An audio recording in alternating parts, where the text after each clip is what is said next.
কেন্দ্রের মধ্যস্থতাকারী নিয়োগে আপত্তি। প্রধানমন্ত্রীকে চিঠি মুখ্যমন্ত্রীর। প্রাক্তন ডেপুটি এনএসএ কে মধ্যস্থতাকারী নিয়োগ কেন্দ্রের। পঙ্কজ কুমার সিং এর নিয়োগে আপত্তি জানিয়ে চিঠি। রাজ্যের সঙ্গে কথা না বলে একতরফা সিদ্ধান্ত কেন? ত্রিপাক্ষিক চুক্তিতেই জিটিএ গঠিত হয় বলে সরব মমতা। স্বশাসিত সংস্থা জিটিএ অধিকারে হস্তক্ষেপ বলেই তোপ। মধ্যস্থতাকারী নিয়োগে আপত্তি জানিয়ে চিঠি মমতার।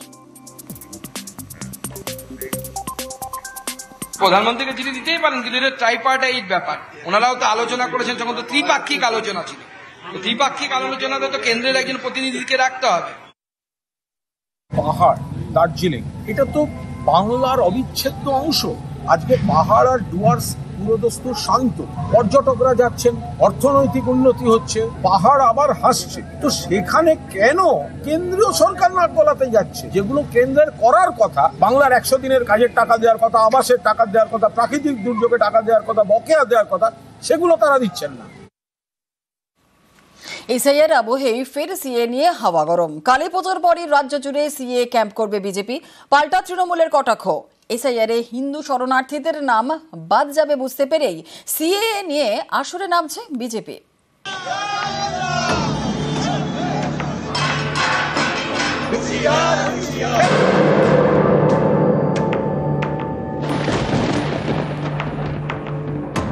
আইডিওলজিক্যালি উই আর কমিটেড যে বাংলাদেশ থেকে আসা হিন্দুদের আমরা নাগরিকত্ব দেব। সিএ এর মাধ্যমে তারা নাগরিকত্ব পাবে। এফআইআর করলে কার্যত হাজারে হাজারে লাখো লাখো মানুষের নাম বাদ যাবে, তাদের মধ্যে অজস্র হিন্দু শরণার্থীর নাম বাদ যাবে। আতঙ্কিত বিজেপি এখন সিএ এর গাজর ঝুলিয়ে ওরা কোন রকমের ভোট বৈতরণী পার হতে চায়।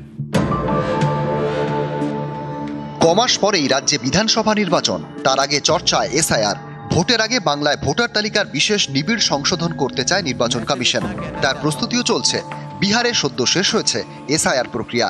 ভোটার তালিকা থেকে বাদ গিয়েছে প্রায় 69 লক্ষ নাম। এমন পরিস্থিতিতে বাংলায় এসআইআর ঘিরে হাওয়া গরম। তারই মধ্যে বিজেপির মুখে ফের সিএ এর কথা। কালী পুজোর পরই রাজ্য জুড়ে সিএ এর ক্যাম্প করবে পদ্ম শিবির।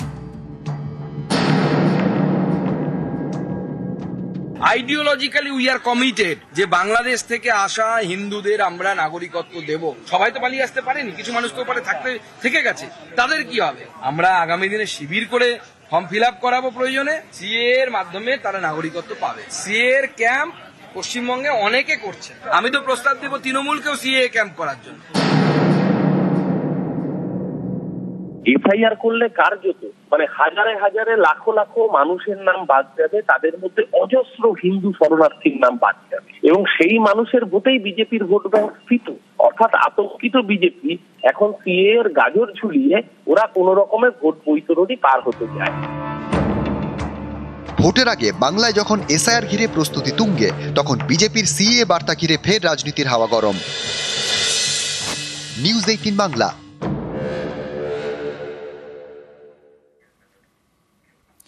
গ্রেপ্তারের 60 দিনের মাথায় জীবনকৃষ্ণ সাহার বিরুদ্ধে চার্জশিট। এসএসসি নিয়োগ দুর্নীতি মামলায় জীবনকৃষ্ণের বিরুদ্ধে চার্জশিট ইডির। চার্জশিটে জীবনকৃষ্ণর 12 সম্পত্তির উল্লেখ। এসএসসির নিয়োগে 1.5 কোটির দুর্নীতি জীবনকৃষ্ণর। একাধিক সাক্ষীর বয়ান উল্লেখ করে অভিযোগ এনফোর্সমেন্ট ডিরেক্টরেটের। ব্যাংকশাল কোর্টে চার্জশিট পেশ ইডির।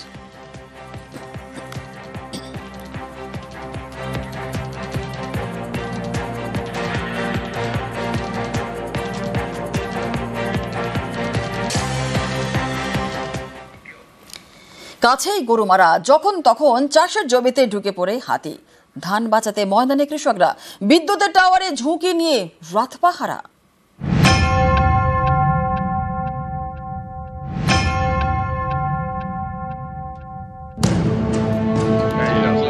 কখনো দল বেঁধে, কখনো দলছুট হয়ে ডুয়ার্স জুড়ে বেড়ে গিয়েছে হাতির হানা। জঙ্গল ছেড়ে লোকালয়ে দাঁতালের দল। জলপাইগুড়ির মাটিয়ালি ব্লক, এখানকার ফুনিয়া রেঞ্জ এলাকার গ্রামে বিঘার পর বিঘা ধান জমির চাষ। হাতির হানায় পদে পদে বিপদ। যখন তখন হাতির হানায় ফসলের ক্ষতি। ধান বাঁচাতে ময়দানে কৃষকরা। চাষের জমি লাগোয়া এলাকায় রয়েছে বিদ্যুতের টাওয়ার, সেখানে থাকার জায়গা তৈরি করা হয়েছে। পালা করে রাত জেগে ধান পাহারা দিচ্ছেন গ্রামবাসীরা। এই পদ্ধতি বিপজ্জনক, ঝুঁকিও রয়েছে।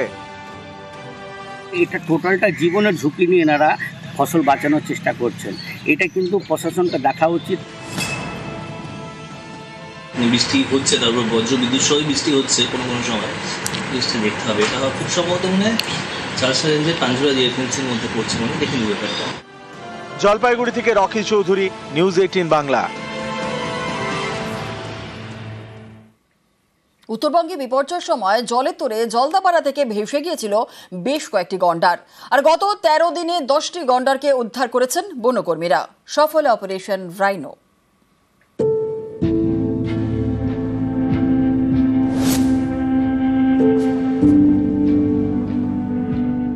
সম্প্রতি বিপর্যয় নেমে আসে উত্তরবঙ্গে।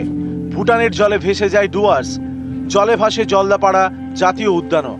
জলদাপাড়া জঙ্গলে সব থেকে বেশি গন্ডার থাকে তোরসা নদীর তীরে। বিপর্যয়ের দিনে তোরসার জলে ভেসে যায় বেশ কয়েকটি গন্ডার। কিছু গন্ডার তো ভেসে কোচবিহারে চলে যায়। এই গন্ডারদের ঘরে ফেরাতে জলদাপাড়া থেকে শুরু হয় অপারেশন রাইনো। গত 13 দিনে 10টি গন্ডারকে উদ্ধার করেছেন বনকর্মীরা। এর মধ্যে 5 গন্ডারকে জঙ্গলে ফেরানো হয়েছে। বাকি 5 গন্ডারকে আরো কিছুদিনের মধ্যেই জঙ্গলে ফেরানো হবে। লাস্ট 5 অক্টোবর আলিপুরদুয়ারে তোরসা মধ্যে অনেক ফ্লাডিং ছিল। ফ্লাডের মধ্যে অনেক রাইনো বাইরে চলে গেল। Operation rhino is very successful. 10টা রাইনোকে আমরা রেস্কিউ করতে পেরেছি। বনকর্মীরা যথেষ্ট তৎপরতার মাধ্যমে তারা সেই গন্ডারটিকে আবার জলদাপাড়া অভয়ারণ্যে ফিরিয়ে দিয়েছেন। তাদের এই প্রচেষ্টাকে আমরা পরিবেশপ্রেমীরা কুর্নিশ জানাই। মোট 10টি গন্ডার এ পর্যন্ত উদ্ধার হলো। নিউজ 18 বাংলা। যুদ্ধবিরতির মধ্যে আফগানিস্তানের পাকতিকা প্রদেশে পাকিস্তানের হামলা, 8 জনের মৃত্যু, তার মধ্যে 3 জন ক্রিকেটার। প্রতিবাদে ত্রিদেশীয় সিরিজ থেকে দল তুলে নিল আফগান ক্রিকেট বোর্ড। পরিস্থিতির ওপর নজর রাখছে ভারত।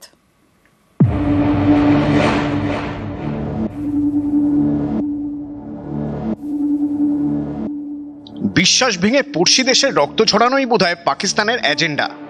48 ঘন্টা যুদ্ধবিরতি, তার মধ্যেই আফগান ভূমে রক্ত ঝরালো ইসলামাবাদের যুদ্ধ বিমান। প্রায় সপ্তাহ 2 ধরে 2 পড়শি দেশে সংঘর্ষ। আফগানিস্তানের রাজধানী কাবুলে বোমা ফেলা হয়। তার জন্য পাকিস্তানকে দায়ী করে পাল্টা সীমান্তে হামলা চালায় তালিবান বাহিনী। রাতভর পাক সেনার সঙ্গে সংঘর্ষ চলে। তারপর দফায় দফায় সংঘর্ষ। আফগানিস্তানের কান্দাহারে পাক যুদ্ধ বিমান হানায় 50 জন সাধারণ নাগরিক নিহত হন। এরপরই 2 দেশ 48 ঘন্টা সংঘর্ষ বিরতির সিদ্ধান্ত নেয়।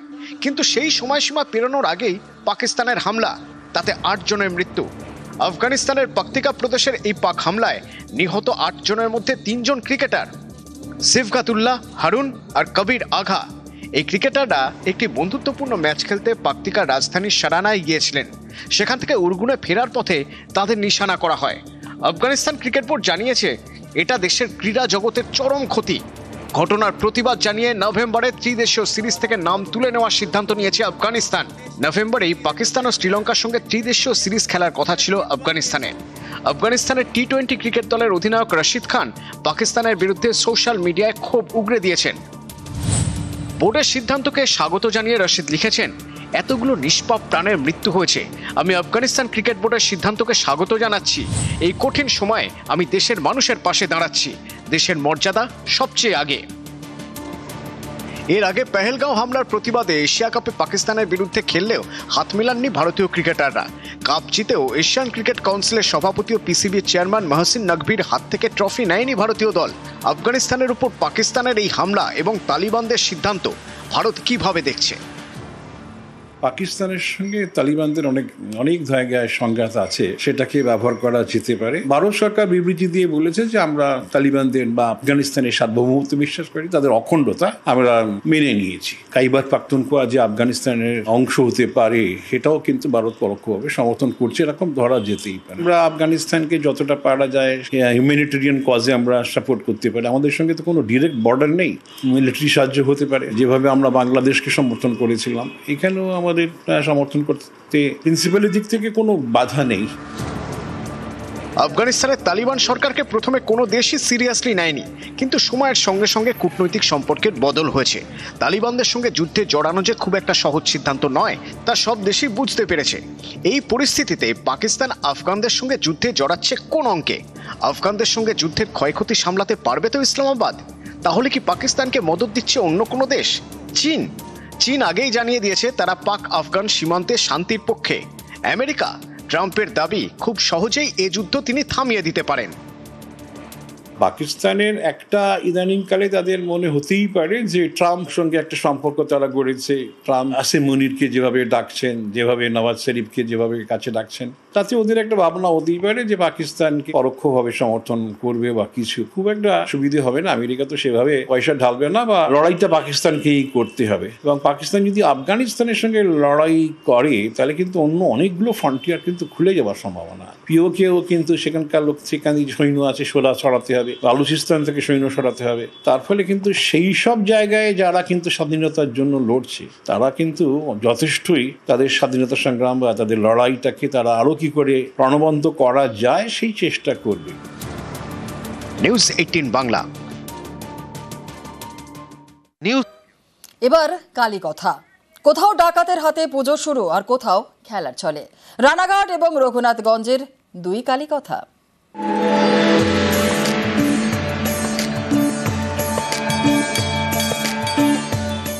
নদিয়া বৈষ্ণব সাধনার তীর্থক্ষেত্র। এই নদিয়ার রানাঘাটে এক সময় ছিল রণডাকাতের দাপাদাপি। এই রণডাকাতের হাতেই রানাঘাটে সিদ্ধেশ্বরীর পুজো শুরু হয়।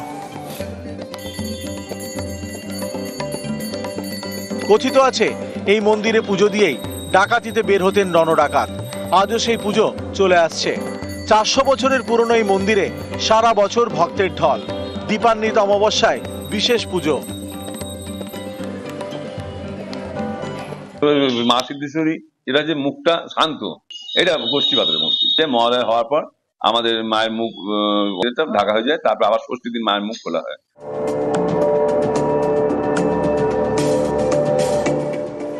খেলার ছলে গড়া হয়েছিল মায়ের মূর্তি। সেই থেকে 350 বছর ধরে এই পুজো চলে আসছে। মুর্শিদাবাদের রঘুনাথগঞ্জ, এখানে রায়সেন এবং মল্লিক পরিবারের তত্ত্বাবধানে বামকালীর পুজো হয়। সারা বছর মন্দিরে বেদিতেই পুজো করা হয়। দীপান্বিত অমাবস্যায় মূর্তি গড়ে বিশেষ পুজো। বাচ্চা ছেলেরা এখানে সমস্ত একসময় ঠাকুর তৈরি করেছিল। সেই ঠাকুর তৈরি করতে গিয়ে দেখা যায় যে ওরা একটু ভুল করে ওই ঠাকুরের বাঁ পাটাকে সামনের দিকে দিয়ে দেওয়া হয় এবং সেইভাবেই ঠাকুরটা তৈরি হয়। বাঁ পাটা আগে বলে যেখানে বামকালী বলেই বলা হয়। নদিয়া থেকে রঞ্জিত সরকার এবং মুর্শিদাবাদ থেকে প্রণব বন্দ্যোপাধ্যায়, নিউজ 18 বাংলা। রাজার হাতে পুজো শুরু। আজ রাজা নেই, কিন্তু পুজো চলে আসছে। হুগলির বাঁশবেড়িয়ার হংসেশ্বরীর পুজো, আর আরামবাগে পূজিত খেপাকালী।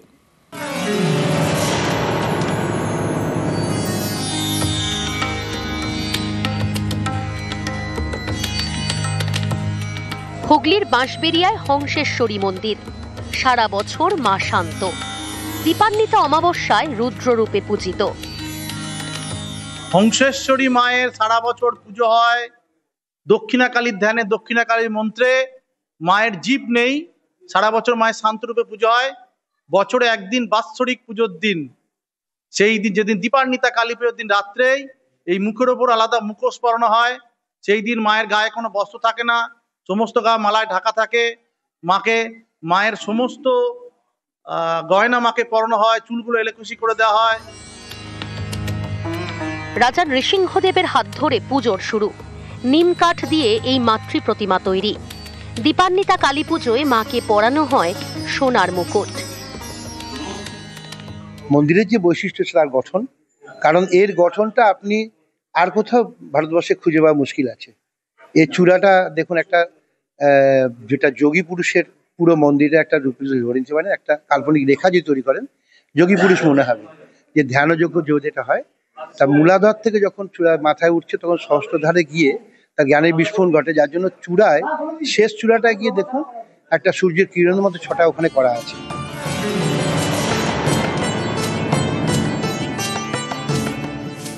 হুগলির আরামবাগের তিরোল গ্রাম, এখানে মা সিদ্ধেশ্বরীর মন্দির। প্রায় 500 বছরের পুজো। খেপাকালী হিসেবে পূজিত মা কালী। কেউ অসুস্থ হলে এই মন্দিরে নিয়ে আসা হয়। তাকে মায়ের আশীর্বাদ বালা পরিয়ে দেন সেবায়েতরা। এখানে মা সারদা মা এসেছিল আজ থেকে বহুদিন আগে। আজকে কথাটা সারদা মা এসেছিল, এই যে রাধু মাকে সঙ্গে নিয়ে মায়ের বালা পরিয়ে নিয়ে গেছিল। আর প্রতিদিন মায়ের রুগী আসে, ভালো হয়ে আসছে, বালা খোলা হচ্ছে, আর যারা এমনি আসছে মায়ের কাছে বালা পড়ানো হচ্ছে। হুগলি থেকে সোমনাথ ঘোষ এবং শুভদীপ ঘোষ, নিউজ 18 বাংলা।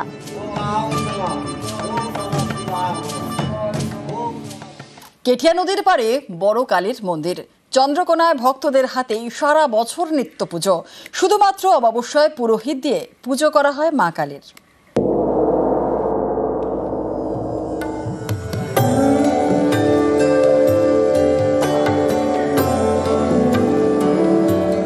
থাকি আরামবাগে, বেসিক্যালি এখন আরামবাগ থেকেই আমরা আসা, মায়ের টানে এখানে আসা। 45 ফুট উচ্চতা বিশিষ্ট মায়ের মূর্তি, যার উপরের দুটো হাতে, এক হাতে আছে পৃথিবীর প্রতিকৃতি আর এক হাতে আছে খড়গ, আর নিচের এক হাতে আছে সাদা পায়রা এবং অন্য হাতে আছে নরমুণ্ড। তো সেটা দেখেই আমার মানে ভীষণ আকাঙ্ক্ষা ছিল একটা, যে যাব এবং মাকে দর্শন করব।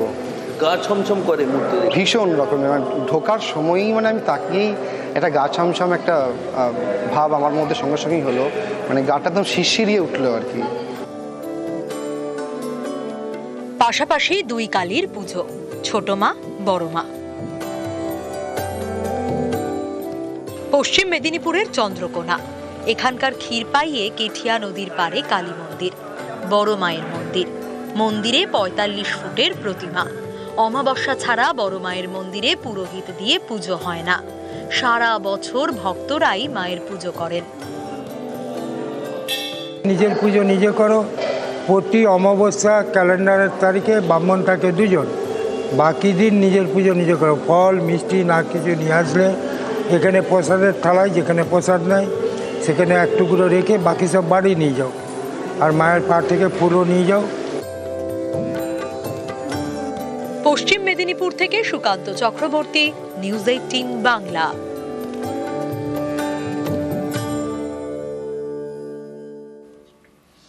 আর এবার সেবক পাহাড়ের কোলে কালী কথা। গ্যাংটক যাওয়ার পথে মা সেবকেশ্বরীর মন্দির। জলপাইগুড়ি শহরে দেবী চৌধুরানীর কালী পুজো। ভবানী পাঠক ছিলেন এই মন্দিরের প্রথম পুরোহিত। এই দুই পুজো ঘিরে নানা গল্প।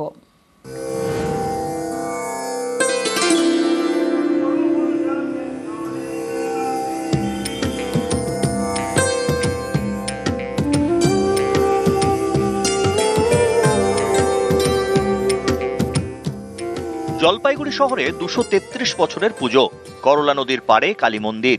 দেবী চৌধুরানীর শুরু করা কালী পুজো। এখানে শ্মশান কালীর পুজো করা হয়।